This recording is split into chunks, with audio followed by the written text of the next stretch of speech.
Hello everyone. Today I want to do a final video on the SONOS Beam. My last video should have actually been my last video on the Beam speaker from SONOS, but due to popular request I'm going to do one last video, a sound test, requested by many of you viewers, which is testing the Beam with and without the sub, which you're seeing in the back. I'll be using the same two songs which I've used in every video testing the Beam and other speakers, with the first being a copyright-free song and the second being Something About Us, a cover done by Balance and Traveling Sounds, excellent, a really excellent song. So I hope you'll be enjoying this review. I'll be starting off with the Sonos Sub turned on, and let's actually do it with the Sonos Sub turned off, so you can actually hear the Beam performing on its own at first. So yeah, let's start the test, and at the end of the video I'll be giving my own thoughts about this setup and if I believe that it actually improves the sound of the Beam and if it's worth buying the sub with the Beam. So yeah, let's get started. By the way, much short criticism by a lot of viewers of mine was placing the Beam on the carpet, so just for this video I've actually placed it on the hardwood floor, so that should probably take away some criticism. So yeah, let's start the test.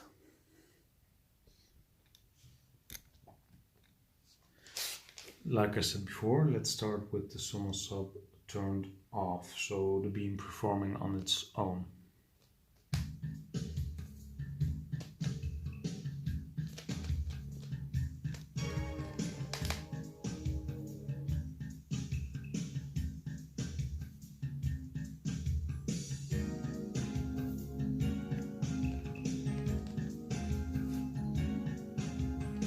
With the sub turned on.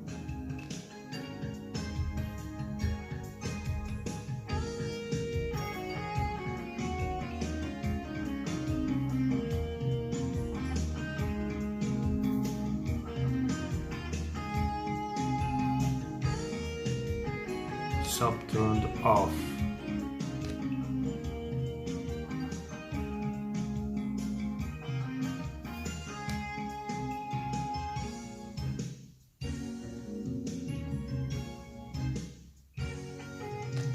Sub turned on.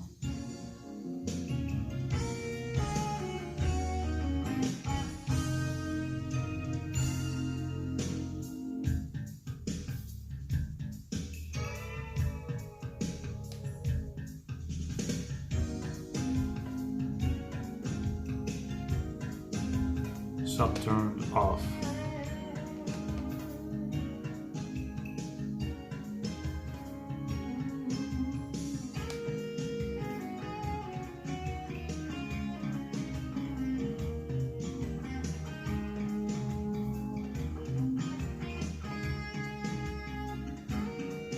Sub turned on.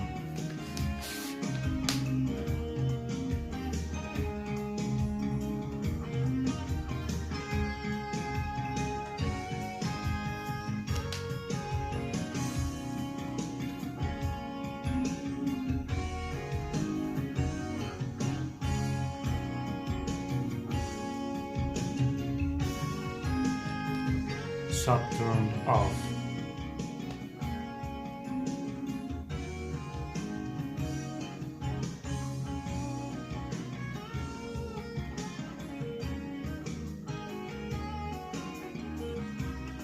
Sub turned on.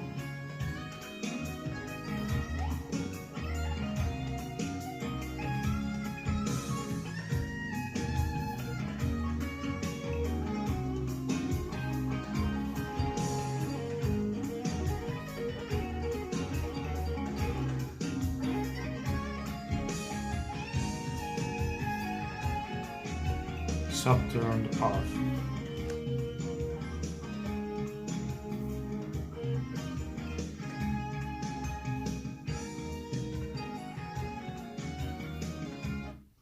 So yeah, let's start with our second song using the Beam, and let's start with the sub turned off again.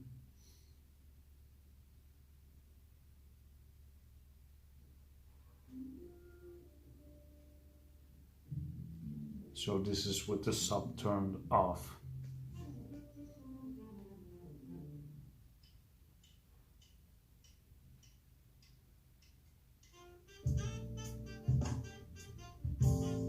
Sub turned on.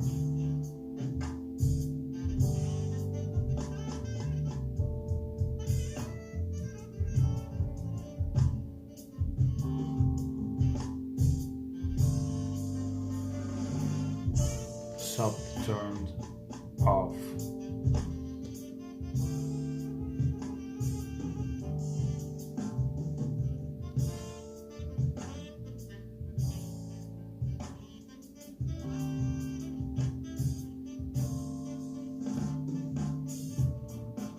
Sub turned on.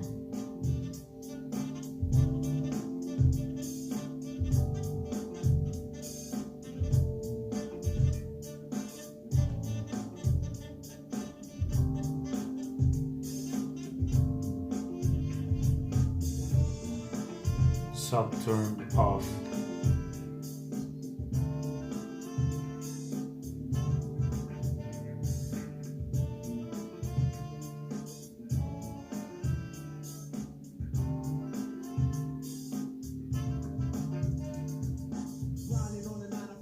Sub turned on.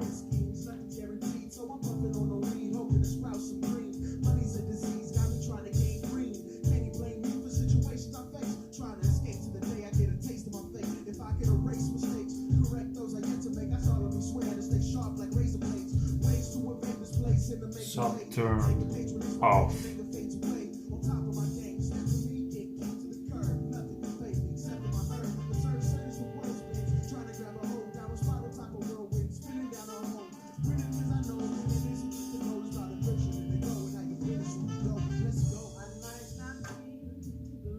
Sub turned on.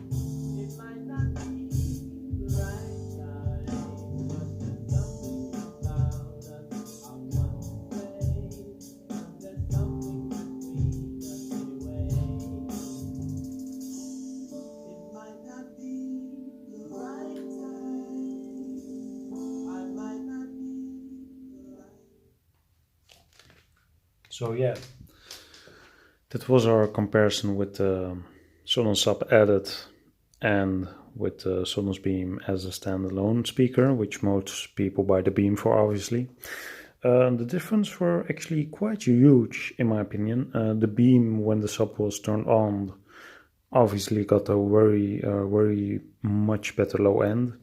But aside of that, what I noticed a lot is that the highs became a lot more open, became a lot more, a lot more realistic. Whereas the highs seemed to be a little bit muddied with the mids when the Beam was performing on its own. This was very clear on the first song where you had some instruments playing high notes.